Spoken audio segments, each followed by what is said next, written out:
Society Banalata নামে এই অপসংস্কৃতি ব্রাহ্মণবাড়িয়ায় চালু করতে চায়। আমরা বনলতার বিরোধিতা কেন করেছি? দুই কারণে করেছি। এই বনলতাকে কেন্দ্র করে মানুষের হৃদয়ের স্পন্দন, মুসলমানদের হৃদয়ের স্পন্দন মহান বাইতুল্লাহকে অপমাননা করা হয়েছে। সেই জন্য আমরা বনলতার বিরোধিতা করেছি। ব্রাহ্মণবাড়িয়ার উলামায়ে কেরামকে ফ্যাসিস্ট বলা হয়েছে, সেজন্য করেছি।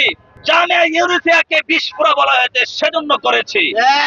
আর করেছি এই বনলতা প্রকৃতপক্ষে ইসলামকে সাজেস্ট করে না।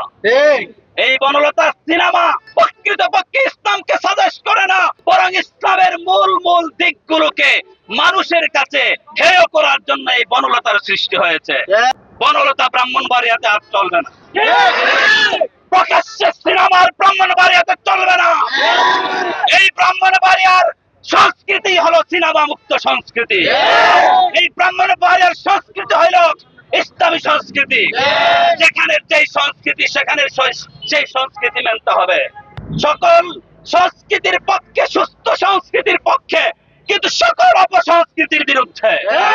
যদি আমাদের উপর অপসংস্কৃতি চাপায়া যেতে চায় কেউ, আল্লাহর কসম, সে যদি রোমিং করানো হয়, সে যদি রাষ্ট্রের প্রধানমন্ত্রী হয়, তার বিরুদ্ধে আমরা ময়দানে অবতীর্ণ হব। ব্রাহ্মণবাড়িয়াকে বিভিন্ন ভাবে বিভিন্ন টেক দিয়ে যে সমস্ত বক্তব্য দিয়েছে গতকালকে জনাব রুমিন ফারহানা, উনি ব্রাহ্মণবাড়িয়ার উলামায়ে কেরামকে বিভিন্ন ভাষায় কটাক্ষ করেছে। আমি ওনাকে সাবধান করব, রবিউলের মতো পিলারি ব্রাহ্মণবাড়িয়ার ছাত্রদের সামনে টিকতে পারে নাই। হাসিনাকে আমাদের গলার টাইম নাই।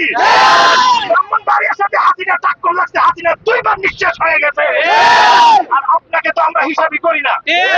এই জন্য আপনাকে সাবধান করে দিব, আগামীতে যদি আপনি কোনো কথা বলেন, ব্রাহ্মণবাড়িয়ার মুসলমানরা যে ইসলাম লালন করে সেটা লালন করেই কথা বলতে হবে।